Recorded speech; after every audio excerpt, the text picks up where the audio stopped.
Obrolan seputar anak yang selanjutnya disingkat Bosara mengandung makna filosofi sebagai berikut.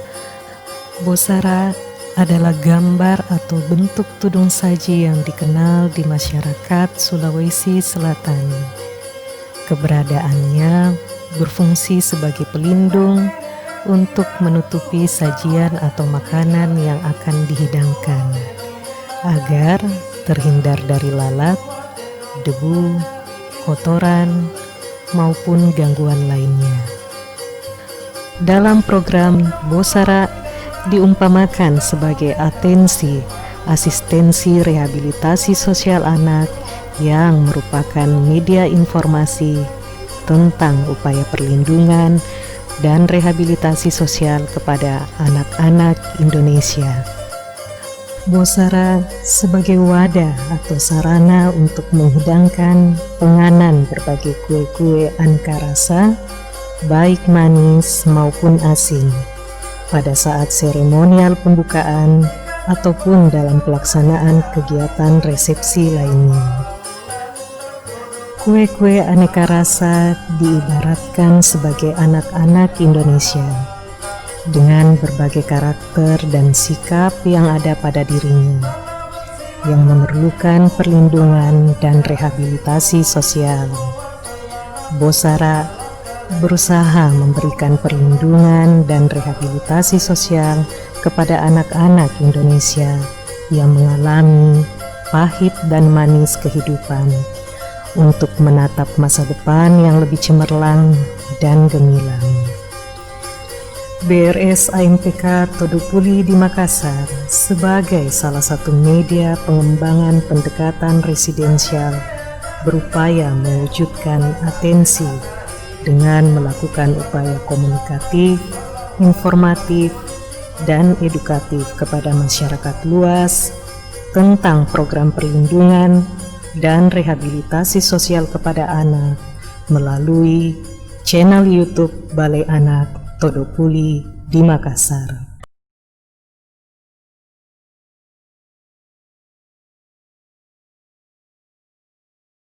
Assalamualaikum warahmatullahi wabarakatuh. Selamat siang para sahabat anak dimanapun Anda berada. Bertemu kembali dengan saya Budi Dharma Saputra dalam acara Bosara, obrolan seputar anak Balai Rehabilitasi Sosial Anak Memerlukan Perlindungan Khusus Todopoli di Makassar. Alhamdulillah siang hari ini kami telah kedatangan tamu yang sangat istimewa. Beliau adalah Kepala Seksi Layanan dan Rehabilitasi Sosial pada Balai Anak Todopoli Makassar.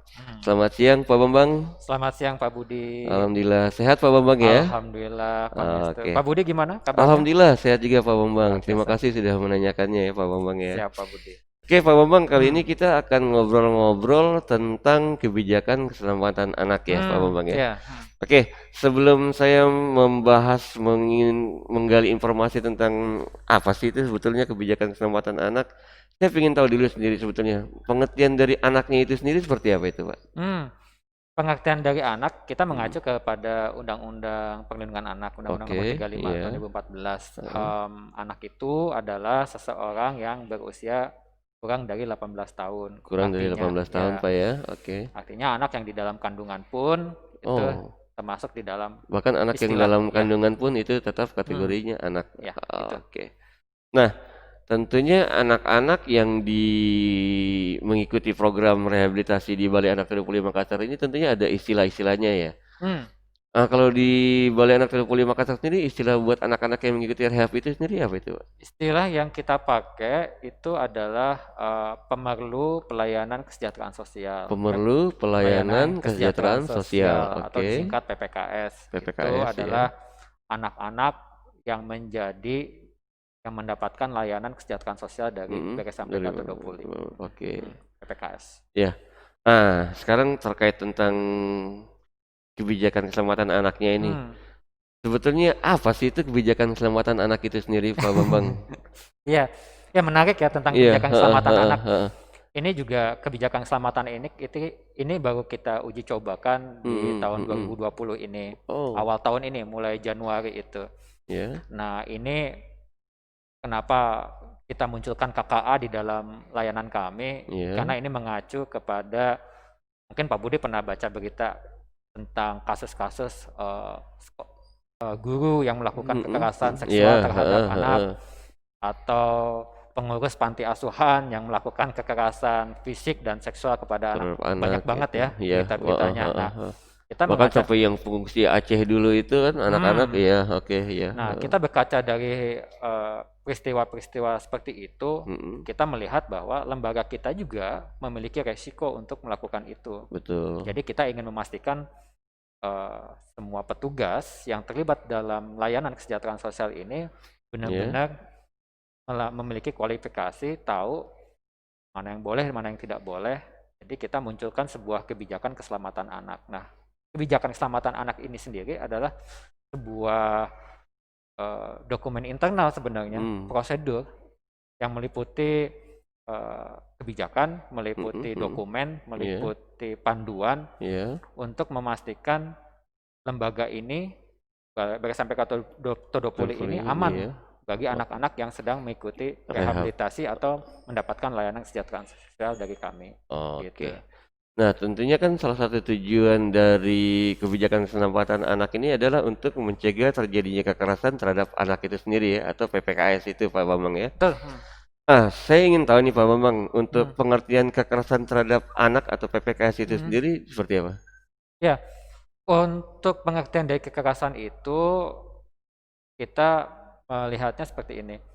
Ketika anak-anak mendapatkan layanan kesejahteraan sosial dari kami, kami berusaha untuk mencegah terjadinya kekerasan, baik secara fisik, emosional, kemudian eksploitasi, kemudian dan juga jangan sampai terjadi penelantaran kepada anak. Jadi anak tidak mendapatkan pengasuhan sosial yang tidak sesuai dengan apa yang distandarkan oleh lembaga.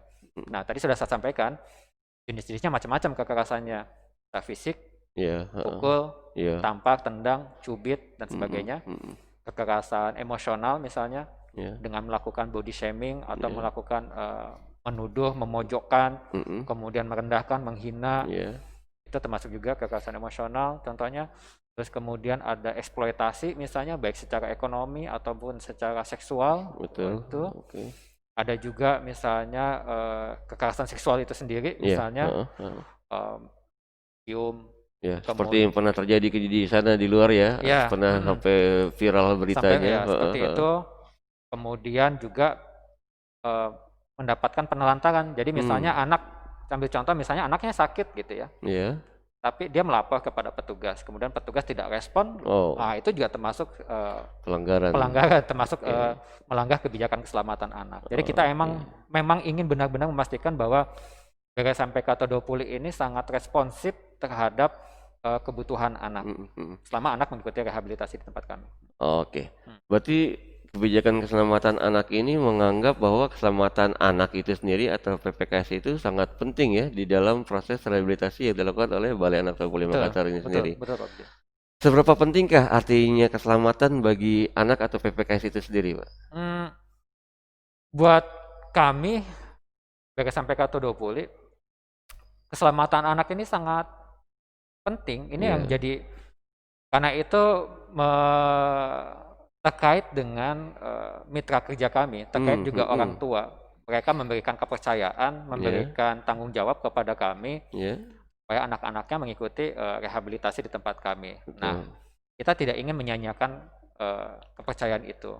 Jadi kita merasa memiliki tanggung jawab yang sangat tinggi. Jadi kami ingin berkomitmen bahwa selama anak-anak mengikuti rehabilitasi atau mendapatkan layanan kesejahteraan sosial dari kami, anak-anak benar-benar aman. Mereka merasa aman, dan mereka bisa mengikuti kegiatan-kegiatan yang direncanakan secara bersama-sama. Ya.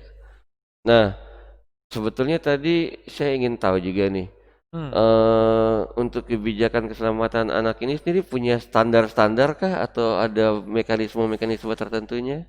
Iya, ada Pak Budi. Kebijakan keselamatan ini memiliki 4 komponen sebenarnya.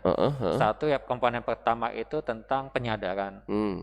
Penyadaran ini, apakah setiap petugas ini yang terlibat dalam layanan kesejahteraan sosial ini mengetahui tentang pedoman kebijakan keselamatan anak. Oke. Tahu tidak tentang prosedur yang harus dilakukan kalau terjadi kekerasan terhadap anak. Apa anaknya? Tahu tidak kalau misalnya dia harus melapor kemana. Nah, itu penyadaran. Mm-mm. Tidak hanya kepada petugas, Iya, anak-anak pun itu diajarkan. diajarkan bahwa Oh, mereka memiliki hak, mereka memiliki juga pengetahuan apa yang harus dilakukan ketika mereka mengalami mengalami. kekerasan. Oke. Ini sangat penting bahwa ketika mereka setelah selesai dari Todopuli, dari lembaga kami, ketika mereka keluar dari kami, mereka juga tahu, anak-anak itu tahu hak-haknya mereka. Terus yang kedua itu adalah tentang pencegahan. Komponen yang kedua itu adalah pencegahan. Ini bagaimana kami memastikan bahwa informasi tentang kekerasan terhadap anak itu sampai kepada semua petugas. Oke. Gitu. Mau tukang kebun, mama dapur ceritanya. Oke, berarti semua komponen yang ada dalam Balai Anak Todopuli Makassar itu sendiri Pak Bambang ya? Betul. Apakah dokumen-dokumen yang tersedia ketika terjadi kekerasan itu mudah diakses atau tidak? Itu termasuk pencegahan yang harus dipastikan oleh kami. Terus komponen yang ketiga itu adalah pelaporan. Nah, pelaporan ini kita bicara tentang dokumen, tentang formulir lah mungkin ya, yang harus diisi oleh pelapor. Kemana dia harus melapor dan bagaimana kita mendokumentasikan laporan itu. Gitu. Dan kemudian siapa yang akan menanggapi laporan tersebut. Laporan tersebut ya. Oke. Terus kemudian bagaimana juga kita memastikan kerahasiaan pelapor itu betul-betul kita lindungi. Terjamin ya. Jangan sampai sudah lapor malah dia jadi korban lagi. Iya, kan banyak tuh kejadian kayak gitu-gitu tuh. Biasanya ada kejadian, oh saya nggak berani lapor takut nanti saya malah kenapa-kenapa. Nah, kayak gitu ya. Nah, itu juga nanti terkait dengan kebijakan whistleblower-nya kami gitu kan. Nah, pelaporan ini tidak selalu dilakukan oleh anak. Jadi kalau sesama petugas pun bisa dilakukan. Itu bisa dilakukan ya. Ya misalnya kayak Pak Budi melakukan kekerasan terhadap anak. Ketika saya mengetahui Pak Budi melakukan itu, saya bisa melaporkan Pak Budi tanpa saya merasa harus khawatir bahwa Pak Budi akan marah kepada saya. Karena Pak Budi nggak tahu siapa yang melapor. Jadi seperti itu Pak Budi. Komponen yang keempat itu adalah penanganannya. Jadi setelah dilaporkan, siapa yang akan nanti terlibat dalam menangani itu? Bagaimana memastikan anak-anak itu mendapatkan dukungan? Bagaimana anak-anak terlindungi? Bagaimana memastikan pelapor itu juga mendapatkan dukungan? Jadi nggak merasa khawatir, cemas gitu, karena merasa dilindungi gitu. Dan kemudian yang ketiga, bagaimana memastikan pelaku kekerasan ini mendapatkan penanganan yang efektif dan tepat gitu. Jangan sampai ketika kita tangani para pelakunya membuat itu jadi masalah besar lagi, mencari-cari siapa ini yang melaporkan, menyalahkan korbannya dan sebagainya. Betul. Jadi kita perlu membuat sistem bagaimana pelaku ini mendapatkan penanganan yang efektif. Gitu. Tanpa membahayakan yang melaporkannya tadi ya Pak Babak ya. Betul, Pak Budi. Oke, tadi kan terkait tentang standar-standar apa disebut tadi tentang ada pelaporan penanganannya.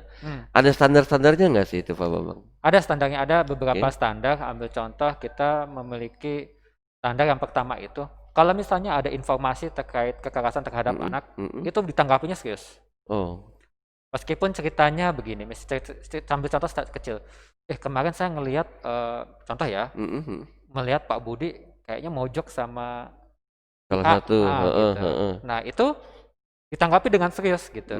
Karena dalam pedoman kami, petugas tidak boleh melakukan aktivitas di luar rencana intervensi. Tidak boleh melakukan aktivitas yang sengaja jauh dari teman-temannya atau di luar pengamatan petugas lainnya. Jadi semuanya harus akuntabel. Nah, ketika ada pelaporan seperti itu, masuk ke focal point-nya. Focal point-nya ini di kami itu adalah kepala seksi. Kepala seksi akan memanggil Pak Budi. Kita akan bertanya, betul Pak Budi kemarin begini, apa yang dilakukan gitu. Kalau misalnya dari pelaporannya itu ternyata tidak benar, kan itu akan di-cross-check juga ke anak. Jadi ke Pak Budi dan ke anak akan di-cross-check. Terus kemudian ternyata memang tidak terjadi apa-apa, kita tetap akan memberikan peringatan ke Pak Bude. Jangan dilakukan seperti itu lagi. Gitu. Contohnya seperti itu. Jadi menanggapi dengan sungguh-sungguh laporan terkait dengan semua pelaporan ya yang semua pelaporan. Oke. Terus yang kedua itu kita seperti yang tadi saya bilang, kita perlu memastikan bahwa anak-anak terlindungi gitu. Baik anak-anaknya sebagai korban misalnya, kemudian juga pelapornya gitu. Jangan sampai permasalahan ini membuat anak-anak merasa tertekan, stres seperti itu. Terus kemudian yang ketiga, kita mendukung para anak-anak PPKS ini dan pegawai ataupun orang dewasa lainnya yang mengetahui permasalahan ini itu merasa terlindungi gitu. Jadi jangan, biasanya kan kalau orang mau melaporkan takut ya. Biasanya kayak gitu. Tapi kita malah mendorong supaya teman-teman, bukan teman-teman ya, pegawai, anak-anak lapor aja, nggak apa-apa, nanti kita akan lindungi. Itu tidak akan dibuka secara vulgar siapa yang melapor dan sebagainya. Benar-benar kerahasiaannya dilindungi. Lalu kita berusaha untuk bertindak secara tepat dan efektif kepada orang yang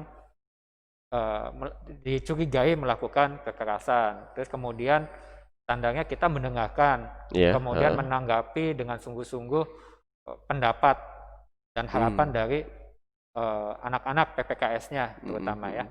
Terus kemudian bekerja sama dengan orang tua dan profesi lain untuk menjamin PPKS ini mendapatkan perlindungan yang cukup tepat, memadai. Oke.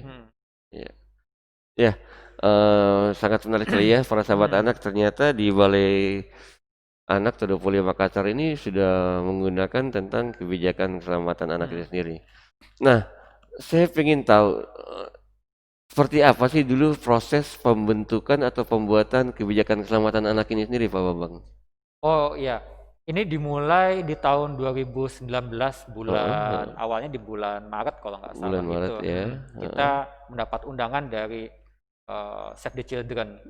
Itu mitra dari Balai Anak ya? Mitra dari kami gitu, mengundang kami untuk mengikuti workshop tentang kebijakan keselamatan anak. Wah, di workshop itu sangat menarik Pak Budi, memberikan wawasan kepada kami. Oh ternyata antara perlindungan anak dan keselamatan anak itu berbeda gitu. Dulu kami taunya perlindungan anak aja gitu. Tapi ternyata ketika anak sudah dikirim ke lembaga, sudah ditangani oleh lembaga, konteksnya tidak lagi perlindungan.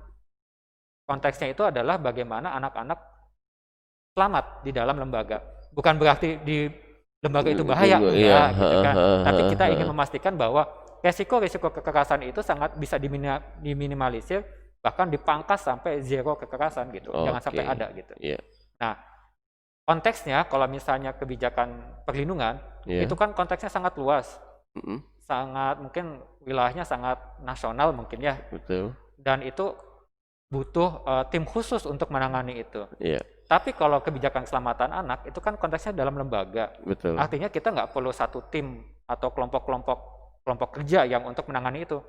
Semua orang yang di dalam lembaga itu dia memiliki tanggung jawab yang sama untuk melindungi anak.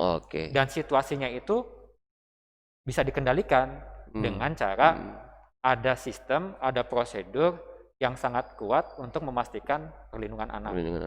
Keselamatan anak ya. Nah, sehabis kita mengikuti workshop itu, kemudian kita berbicara dengan ibu kepala. Terus kemudian kita melakukan evaluasi pelaksanaan pelayanan kami sebelum tahun 2019. Ternyata resiko-resiko itu sangat besar. Ambil contoh, karena yang sebagian besar yang kita tangani adalah anak-anak berkonflik dengan hukum. Mereka memiliki latar belakang dan karakteristik perilaku yang sangat luar biasa cukup agresif, mungkin ada seperti itu ya, agresif, kemudian manipulatif. Nah, itu kadang membuat petugas istilahnya terusik emosinya. Emosinya itu bisa berpengaruh gitu kan. Gemes banget gitu. Pengennya jitak aja gitu. Resiko itu sangat besar gitu, dan itu jika itu dilakukan itu ternyata tidak sejalan dengan proses rehabilitasinya anak. Itu malah kontradiktif. Iya, Nah, heeh. Bahkan untuk bisa mengganggu proses rehabilitasinya sendiri ya. betul. Heeh, heeh. Yang tadinya kita targetnya itu adalah memastikan anak-anak berkonflik dengan hukum ini keluar menjadi anak-anak yang berpikiran dewasa, yang taat Iya, hukum. heeh. Ketika dia mendapatkan contoh yang tidak positif, tidak baik dari petugas, maka ini akan eh, tidak mencapai outcome yang kita harapkan gitu. Oke, Nah, iya. jadi resiko-resiko harus kita minimalisir gitu Iya, kan. Apalagi heeh. kalau misalnya anaknya berkelahi, menjadi bullying gitu kan. Itu menempatkan para petugas itu dalam posisi yang sangat sulit. Ini mana nih yang benar nih? Iya, heeh, heeh. Harus saya tangani seperti apa sih sebenarnya Iya. anak kayak gini? Nah, makanya setelah kita melakukan evaluasi itu, oke, Ibu Kepala itu setuju. Kita lakukan kebijakan keselamatan anak. Nah, ini kita sampai kemudian kita mengundang lagi Save the Children untuk datang ke tempat kami untuk melakukan short training ya. Memiliki mini workshop lah terkait dengan kebijakan keselamatan anak. Kita bicara tentang kekerasan terhadap anak, kemungkinan resiko yang akan terjadi. Nah, habis dari sana kita baru mulai melakukan menyusun dokumen. Oke. Menyusun dokumen tentang kekerasan tentang anak itu apa sih? Terus kemudian bagaimana ini sistem pelaporannya seperti apa? Formulir-formulir yang diperlukan dalam kebijakan keselamatan ini apa saja? Nah, itu kita mulai menyusun. Nah, setelah itu ini dimasukkan kebijakan keselamatan ini dimasukkan dalam kode etik. Oh, dimasukkan dalam kode etik Iya, yang dimasukkan dimiliki dalam oleh kode Balai etik. Anak Todopuli Iya, Makassar, betul, Pak Pak Budi. Bambang ya? Oke, heeh. Masuk di dalam kode etik BKSMPK Todopuli. Jadi ini kemudian diketahui oleh semua petugas. Kemudian diputuskan oleh secara bersama-sama, Balai Todopuli memutuskan bahwa setiap petugas harus memegang buku kode etik. Yang di dalamnya sudah termasuk tentang hal-hal yang boleh dan tidak boleh dilakukan ketika melakukan pelayanan kepada anak. Nah, jadi saya pikir itu sudah termasuk dalam pencegahannya udah jalan, penyadarannya juga sudah mulai dilakukan. Jadi nggak ada alasan lagi bagi petugas di Todopuli tidak mengetahui tentang kebijakan keselamatan anak ini. Gitu. Ya sampai ada, saya nggak pernah tahu nih ada kebijakan ya. Berarti semua pasti tahu ya. Pasti tahu. Nah, kita juga memastikan gitu bahwa petugas-petugas yang terlibat dalam pelayanan ini memiliki kualifikasi yang dibutuhkan untuk menangani anak gitu. Jadi nggak sembarang lagi sekarang gitu. Jadi kalau misalnya petugasnya ternyata belum memiliki kualifikasi, ya kita berikan training, pelatihan, kita berikan pelatihan, kita berikan workshop. Nah, workshopnya ya bisa in-house training kita lakukan seperti itu. Kita memanggil psikolog, kita memanggilkan mitra kerja kami yang lain gitu. Jadi terus di-upgrade, jangan sampai petugas-petugas yang terlibat itu tidak mengetahui bagaimana menangani anak, bagaimana merespon ketika terjadi kekerasan, bagaimana merespon dampak yang atas terjadinya kekerasan. Jadi semuanya harus dipastikan. Prosesnya akhirnya di bulan Januari awal tahun muncullah kebijakan keselamatan ini. Di jadi mulai Januari 2020 tahun ini ya ceritanya ya. Dan mulai itu setelah buku kode etik itu disebarkan, mulai kebijakan ini berlaku. Dan ini juga nanti mungkin tahun depan, awal tahun 2021 ini akan direvisi lagi karena Kementerian Sosial sudah mengeluarkan juga di Permensos nomor 1 tahun 2020 tentang ada di Permensos nomor 1 tahun 2020. Tapi itu tentang pengasuhan anak sebenarnya. Tapi di dalamnya ada. Ya, di dalam lampirannya itu ada kebijakan keselamatan anak bahwa LKSA yang ingin yang akan melakukan pengasuhan anak harus memiliki kebijakan keselamatan anak. Nah, jadi itu kita akan merevisi lagi, mengacu lagi kepada yang kita miliki ya dengan Permensos yang tadi ya. Oke. Betul, Pak Budi. Nah, saya jadi tertarik ini Pak Bambang. Tadi kan disinggung untuk semua pegawai yang ada di Balai Anak Todopuli di Makassar ini wajib mengetahui dan tidak ada alasan bahwa mereka tidak mengetahui ada kebijakan keselamatan anak itu sendiri. Nah, bagaimana dengan mitra-mitra kerja dari Balai Anak Todopuli itu sendiri, Pak? Oh iya, tadi kita singgung ya, ada mitra. Nah, mitra kerja kami itu ada dari psikolog, betul. kemudian ada juga dari universitas, kemudian juga ada para instruktur yang datang sesuai dengan jadwal kegiatannya. Nah, ketika mereka akan memulai kegiatan di balai kita pada pertemuan pertama itu, kita sudah akan kita jelaskan tentang kebijakan di balai kita. Oke. Kita akan menyodorkan kebijakan keselamatan anak ini kepada mereka, meminta mereka untuk membaca, terus kemudian mereka menandatangani bahwa mereka telah mendapatkan salinan kebijakan keselamatan anak ini, mengetahui, memahami, dan sudah mendapatkan penjelasan, mereka tanda tangan. Kalau misalnya nanti terjadi kekerasan yang dilakukan oleh mereka, aturan penanganannya, kemudian intervensinya itu mengikuti dengan kebijakan Balai Todopuli gitu. Jadi bisa jadi mereka diputus, tidak akan ada lagi mitra seperti itu. Kalau misalnya kejadiannya sampai pelanggaran hukum, ya siap-siap untuk dituntut secara hukum gitu. Kalau itu berarti sudah dengan undang-undang ceritanya Pak ya. Oke. Jadi mau itu APH, contoh kayak teman-teman dari PK Bapas, semua itu wajib mematuhi, mengikuti kebijakan keselamatan anak yang dibuat oleh Balai Anak. Betul. Dan mereka juga sudah mendapatkan informasi terkait tentang kebijakan tersebut ya. Mungkin ambil contoh sedikit lagi Pak Budi. Iya. Kayak seperti misalnya anak-anak ini kan patokannya adalah apakah mereka mendapatkan contoh perilaku yang positif atau tidak. Ambil contoh misalnya kalau misalnya APH datang ke sini, saya ingat sekali dulu waktu saya awal datang ke sini, APH ya, bebas merokok. Tidak hanya APH, maksudnya perujuk juga orang tua mereka atau dari dinas datang, mereka bisa merokok di mana saja gitu. Dan anak-anak mencontoh itu. Anak-anak yang tadinya sebelum masuk ke balai memang biasa merokok, di balai kan dibatasi, tidak boleh merokok. Ketika melihat contoh seperti itu, mereka pengen banget merokok sampai akhirnya melakukan pelanggaran tindakan disiplin. Nah, artinya setelah KKI ini mereka tidak bisa lagi merokok secara bebas. Tapi kami sediakan tempat rokok yang jauh dari anak-anak. Para sahabat anak, tentunya kita ingin tahu ya sebetulnya isi dari kebijakan keselamatan anak itu sendiri seperti apa. Saya juga nih penasaran nih Pak Bambang, isi dari kebijakan keselamatan anak itu sendiri. Pastinya tentunya di situ akan tertuang tentang apa sih yang tidak boleh dilakukan oleh pegawai dari Balai Anak itu sendiri maupun dari mitra kita sendiri Pak ya. Iya. Boleh tahu nggak itu Pak? Apa-apa aja sih itu Pak yang tidak boleh dilakukan nih terkait dengan kebijakan keselamatan anak itu? Cukup banyak ini, ada sekitar 16, ada belasan lah, sekitar 16. Tapi saya harus baca ini kayaknya. Harus baca ini. Karena intinya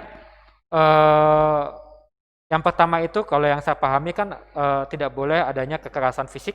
Itu termasuk memukul, gitu tadi menendang, menyerang, menahan kebutuhan dasar. Misalnya anaknya lapar, nanti aja nanti nggak boleh. Waktunya jam makan harus makan. Anaknya butuh obat, sakit butuh obat, ya harus jangan. Nanti ini udah malam, nanti besok nggak bisa. Kalau memang sakit harus ditangani. Terus kemudian atau melakukan kekerasan fisik lainnya ya.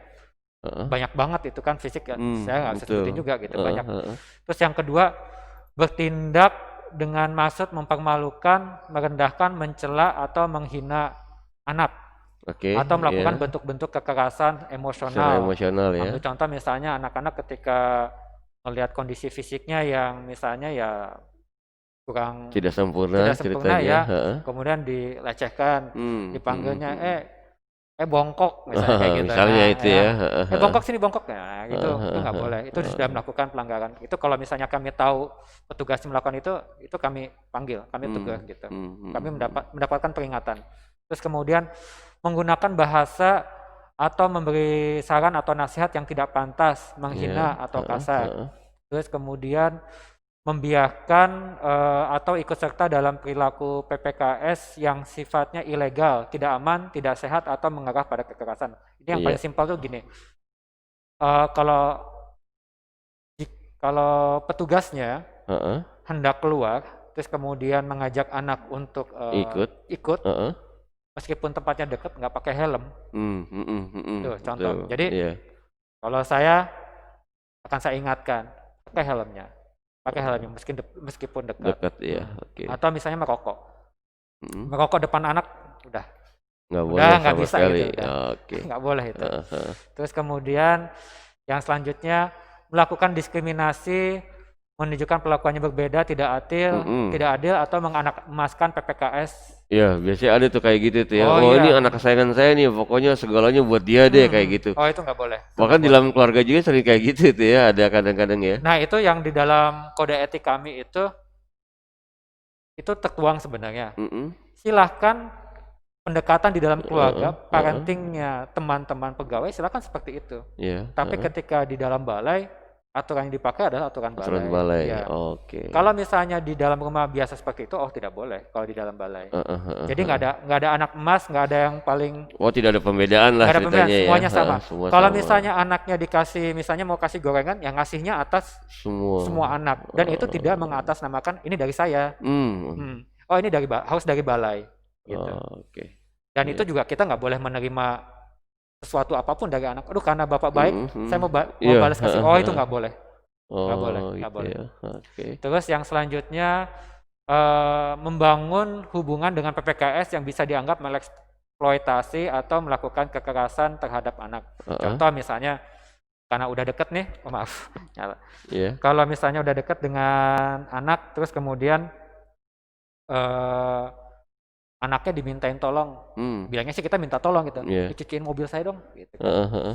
Di mobil hujan-hujan bersih, udah keluarkan uang. Nah, ngeluarin uang itu Iya, iya, bisa iya. jadi udah menganak emas kan, udah ke dia aja misalnya seperti itu. Terus kemudian dia mulu yang kita suruh. Enggak, yang lain juga enggak gitu Iya, ya. dia mulu yang kita mintain tolong, dia mulu, pokoknya apa-apa dia. Nah itu udah mengarah ke sana, itu nggak bisa, nggak boleh.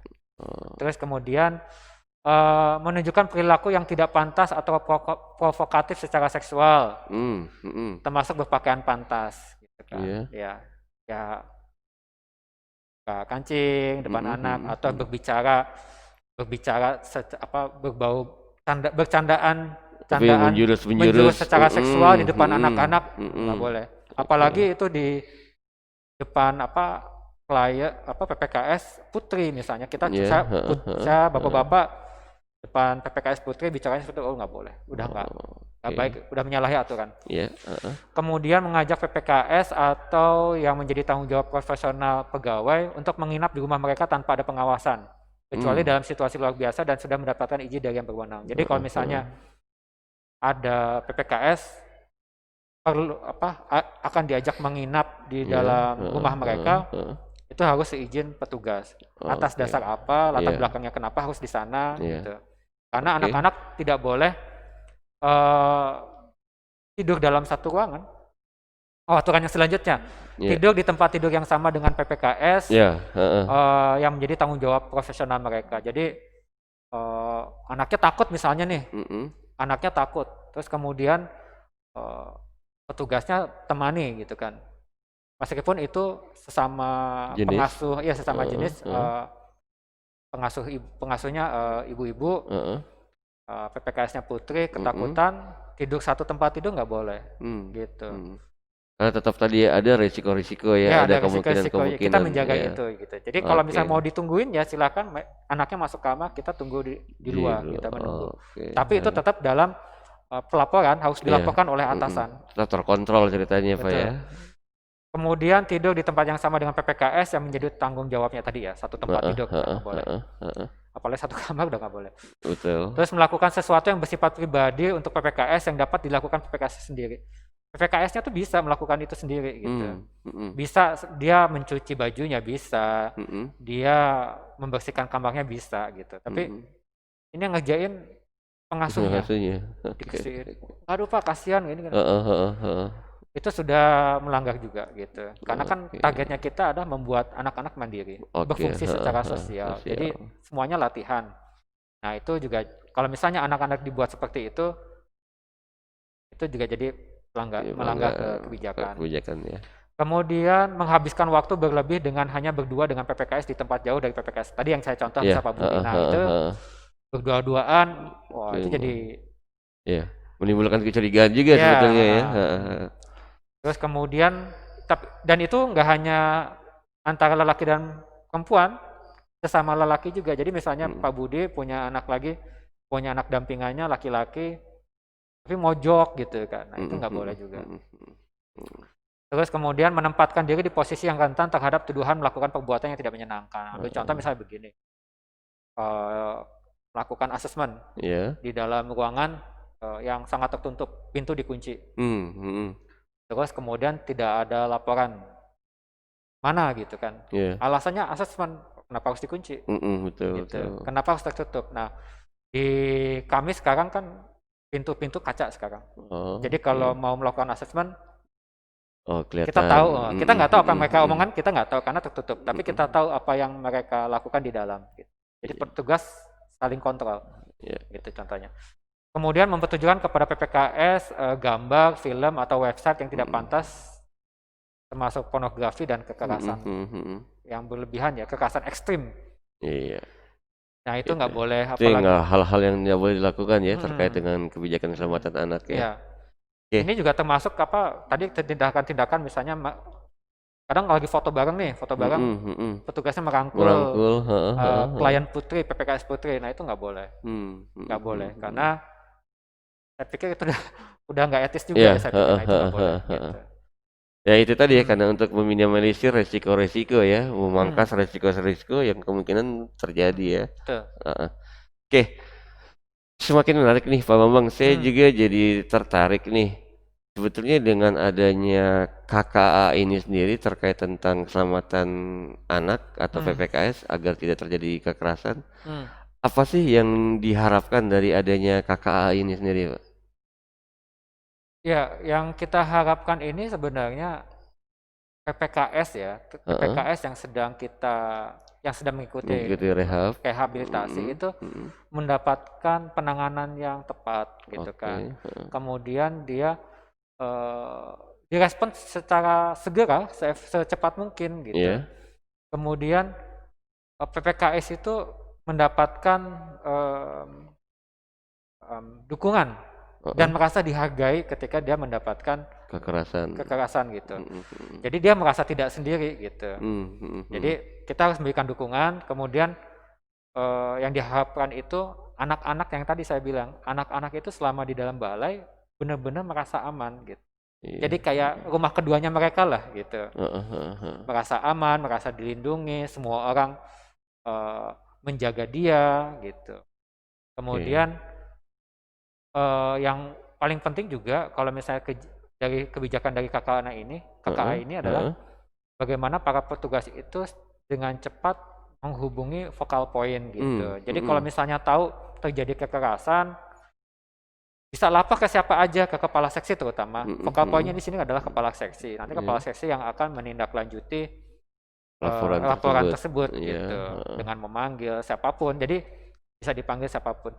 Kemudian yang perlu diutamakan juga dari KKA ini kerahasiaan ya, kerahasiaan informasi gitu. Jadi yang tahu kejadian ini hanya pelapor, kemudian focal point, dan kepala balai. Karena semua apa yang terjadi itu kami laporkan kepada kepala balai. Meskipun itu baru hanya sekitar dugaan, itu kepala balai harus tahu gitu. Sedikit lagi nih Pak Bambang.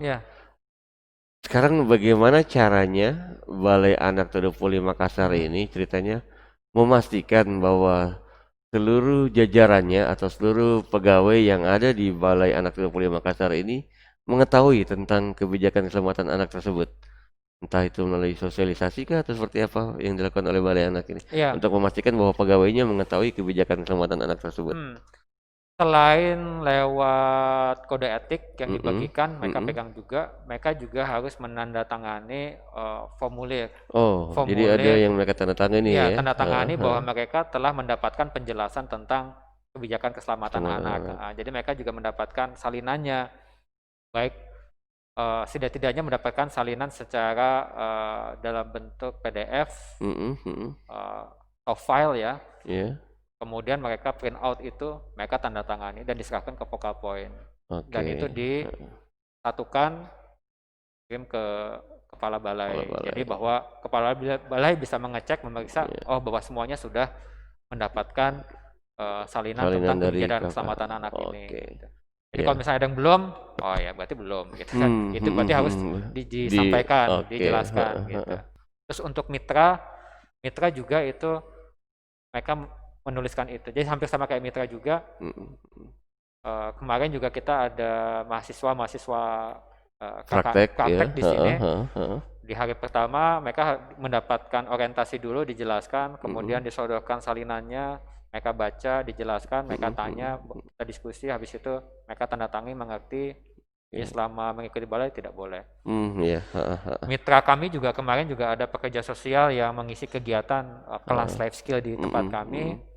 Itu juga kami jelaskan, kami kirimkan profilnya, mereka baca Iya, baik-baik, tanyakan kalau tidak ada yang dimengerti. Kalau sudah selesai, mhm, paham, tolong mhm. dikirim balik Ke eh, balai. formulir bahwa mereka sudah mendaftar di salinan dan Iya, ditandatangani oleh oleh mereka. mereka. Oke. Oke, demikian para sahabat anak, tidak terasa kita telah memasuki penghujung dari obrolan kita pada siang kali ini, Pak Bambang ya. Siap. Boleh nggak sih Pak Bambang saya minta sedikit saja nih closing statement dari Pak Bambang terkait kebijakan keselamatan anak ini sendiri, Pak. Oke, tentang kebijakan keselamatan anak ini sangat penting buat Oke, semuanya. Jadi buat para pengurus, pengelola lembaga kesejahteraan dimanapun sosial, saja ya. dimanapun saja, Heeh. swasta, pemerintah, Mhm, mhm, ataupun apa ya, semua mhm. yang terkait dengan pelayanan terhadap anak, Iya, sebaiknya saya sarankan itu untuk membuat kebijakan keselamatan anak gitu. oke. Mereka bisa lihat contohnya di Permensos nomor 1 tahun 2020, di situ ada Oke. lampiran tentang kebijakan keselamatan anak, itu bisa dibaca lagi. Kemudian mereka juga bisa mengupgrade para petugas-petugasnya bagaimana menyusun kebijakan keselamatan anak di Mhm, lembaga. Mereka mhm. bisa mengundang mitra juga nanti Iya, heeh. untuk bagaimana mengaplikasikan KKA-nya. Itu sangat penting karena resiko-resiko kekerasan terhadap anak itu di mana aja itu bisa terjadi.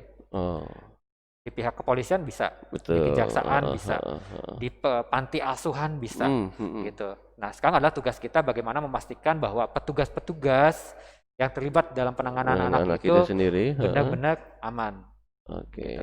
Jangan sampai kejadian kita mempekerjakan petugas Mhm. ternyata dia pedofil. Nah, Mhm, mhm. kita mempekerjakan petugas ternyata dianya tidak bisa mengendalikan emosinya. Oke. Gitu. Ada masalah dikit, hantem anaknya. Ada masalah dikit dengan Mhm. keluarganya, yang jadi sasaran anak dampingannya. Jangan sampai Ya. seperti itu. Jadi kalau dari saya terakhir, sebaiknya punya kebijakan keselamatan anak di setiap lembaga. Oke, Sangat jadi penting. ya. Jadi sangat penting ya setiap lembaga memiliki kebijakan keselamatan anak. Ya. Oke, para sahabat anak dimanapun Anda berada, dengan closing statement tadi yang telah disampaikan oleh Pak Bambang, maka berakhirlah sudah obrolan kita pada siang hari ini. Terima kasih atas perhatiannya. Jangan lupa untuk like, subscribe, dan share apa yang telah dilakukan oleh akun YouTube Balai Anak Todopoli Makassar. Terima kasih. Wabillahi taufiq wal hidayah. Wassalamualaikum warahmatullahi wabarakatuh. Waalaikumsalam. Salam atensi. Yes.